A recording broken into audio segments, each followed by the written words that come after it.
एक ब्रह्मचारी एका देवळात राहत असे. भिक्षा मागावी, भजन कीर्तन ऐकावे, नामस्मरण करावे असा आनंदाने तो जीवन जगत असे. एकदा एक मोठा सावकार त्या देवळात आला. त्याची गाडी, गडी माणसे आणि एकूण ऐश्वर्य पाहून देवळातल्या माणसाला वाटले की तो आपल्यापेक्षा खूप सुखी आहे. त्याने त्याला त्याबाबत विचारले तेव्हा सावकार म्हणाला, "अहो, मी कसला सुखी, मला मूलबाळ नाही.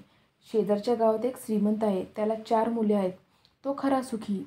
देवळात राहणारा ब्रह्मचारी त्या श्रीमंताकडे जेव्हा गेला, तो श्रीमंत म्हणाला, "अहो, मी कसला सुखी, 4 मुले आहेत, पण एक जण ऐकत असेल तर शपथ, कोणीही त्याच्यापैकी शिक्षण घेतलेलं नाही.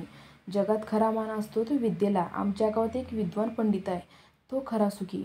ब्रह्मचारी त्या विद्वानाला भेटायला गेला तेव्हा तो म्हणाला, "अहो, मी कसला सुखी, विद्वत्ता काय नुसती चाटायची आहे, तिने काय पोट भरते, 2 वेळच्या पोटापाण्याला मला कसे तरी मिळते एवढेच. याउलट आमच्या गावातला अमुक पुढारी बघा, सर्वांना पूर्ण उरला आहे. घरदार, वाहन, नोकर-चाकर, प्रसिद्धी, कशाची म्हणून त्याला कमतरता नाही." देवळातला ब्रह्मचारी जेव्हा त्या पुढाऱ्याला विचारायला गेला तेव्हा तो म्हणाला, "अहो, मी कसला सुखी, लोक तोंडावर माझी स्तुती करतात, पाठीमागे निंदा करतात. कंटाळा आला आहे मला या जीवनाचा. त्यापेक्षा शेजारच्या गावातील देवळात एक माणूस राहतो. भिक्षा, भगवंताची उपासना एवढेच जीवन, कसलं व्याप पाठीमागे नाही. स्वतःच्या नादातच असतो. तो खरा सुखी व आनंदी." ब्रह्मचारी माणसाच्या लक्षात आले की हा आपलेच वर्णन करीत आहे.